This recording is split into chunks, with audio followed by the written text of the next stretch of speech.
My house was robbed. What should I do? That's the topic for today's episode, and without further ado, let's dive in.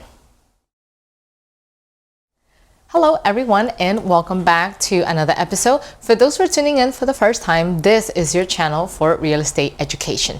So the reason why I decided to create an episode about this is because I wanted to share an experience with you that happened to me a couple of years ago, and what you can do to actually mitigate the damage that can come out of something like that. So a few years ago, there was a winter break. I forgot what holiday was it, and I decided to go out and do some grocery shopping, right? Now, a few hours later, I come back and I noticed that my dog was actually acting very strange. She wouldn't stop sniffing, she wouldn't stop barking, she went all the way, running like a crazy mad dog, and I didn't really pay any attention to it. So I went on about my day. I put the groceries in the fridge, I started cooking, and then it wasn't until a few hours later that I went up to the second floor. This was at the time when I used to live in a big house, and I realized that everything was, shaken up. My drawers were all over the place, my clothing was all over the place, and then I saw what happened. Somebody had managed to magically break into the house that I was living at through the bathroom window. And it was kind of like a very scary situation, but I didn't really know what to do. So the reason why I'm sharing you this story is not to talk about me or talk about anything that happened to me, but it's sort of like sets the stage for you to understand how important it is for you to get renter's insurance, right? Because at the time I was obviously renting. So that renter's insurance saved my life, right? So before I dive into any further, you're probably thinking, well, this is great for someone who's renting it, but do I really get something good out of it? Let me tell you that you, as a homeowner, as a real estate investor, you might definitely want to consider suggesting your tenant to get renter's insurance for the following reasons. So let's just draw a nice table right here. And let's say you have your renters right here, your renter, and you also right, as the real estate investor. So you have that. And so what are the benefits as a renter? That you get coverage for any property that's belonging to you, that's personal, that might have gotten lost in a fire, in a flood, or in my case, due to robbery, right? So you get coverage. And just to continue to share a bit of the story with you. So what happened was I found out that I was getting robbed, so I called the cops, right? First thing you need to do, because you need to obtain a police report.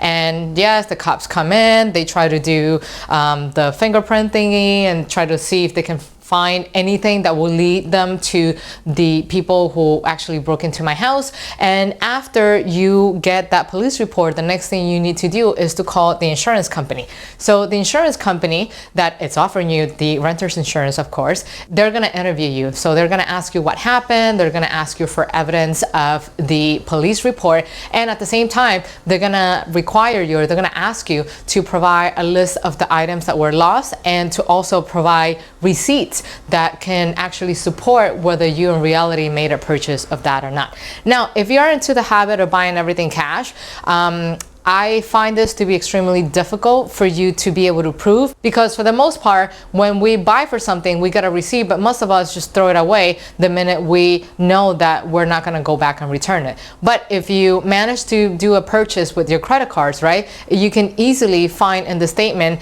and show that proof of purchase, and also show the date that you actually purchased that, right? So what I did is that I provided a screenshot of the products that they actually stole. Among the list was a bunch of watches, my original collection of watches, a couple of electronics, and I think they might have stolen a laptop. I don't remember because it happened so long ago. And what I did, I actually put up a list. I took a screenshot of the price and the company's website for the product that I bought, and at the same time I provided a copy of the statement that shows that I in fact did purchase some of those products that they wound up taking away with them. So after a couple of weeks, what they do is that they do an evaluation, they check the evidence that you provide, and they just send me a check. They send me a check for the money of the stuff that I lost. And if you come to think of it, this is not so expensive. And in case you're wondering who pays for renter's insurance, you as the renter, you as the tenant have to take care of renter's insurance yourself. And it's not that expensive. It's only 200 to, I will say, 270, I will say, to the most expensive end, and it's super easy, and you can definitely check it out. I'm actually going to leave you a link down below so you can check the numbers nationwide, so you can see on average how much renter's insurance will wind up costing you in the event that you decide to go for one of this. And second, you don't damage the relationship with your landlord, right? Because relationships are important. You're definitely living in their property, and the least thing you want is to, you know, create any sort of tension because you didn't protect yourself, even though the landlord suggested you to do so, right? So that's on the renter side. But if you are on the real estate investor side, right, same thing. We are talking about liability, but in this case, you're actually shifting it, right? You might probably be wondering, well, I do buy insurance, right? I buy insurance for my properties. How come I still need my tenant to purchase renter's insurance? Well, let me tell you something. Your insurance, it's only covering physical damage to the structure of your property. So anything that happens to the wall or anything that's part of, you know, the foundation in itself on the house. And depending on the type of insurance that you buy, you can also get rental loss coverage, right? Rental loss coverage. But none of that covers anything that's located inside the property in terms of, we're talking furniture, we're talking about any type of electronics, computers, you name it, right? Things that people can have inside the house. So in essence, you're actually shifting liability from you, because what happens if somebody, let's say for example, let's assume that I was an unreasonable tenant and somebody broke into my house. I didn't have any renter's insurance. I'm gonna get really upset. So what am I gonna do? I'm gonna wind up suing the landlord, because I'm thinking, well, you're supposed to ensure the safety of this property, and now I lost everything. I even lost a company laptop. What am I gonna do? Yada, yada, yada. And you can see where this is going, right? But if I had, which I did, insurance, renter's insurance, I just simply thought, the first thing that came to my mind was, oh, I have renter's insurance, so let me just call my insurance company and have them take care of it. And it's sort of unconscious, and no point in time I ever thought, oh, let me reach out to my landlord and, you know, tell them that I'm upset and that they should be held responsible for everything. I did wind up telling my landlord, because it's just, you know, it's their property, so it was necessary for them to find out. But in the end, that protected me, because I also have to perform my own due diligence as an adult, as a responsible tenant, to have my goods, to have my items taken care of, right? Now, I know that in the state of New York, landlords typically recommend to have their tenants purchase renter's insurance. I haven't heard of any states whether they have made that mandatory, but I know for the most part, in most states, what they do is that they recommend their tenants to always carry renter's insurance.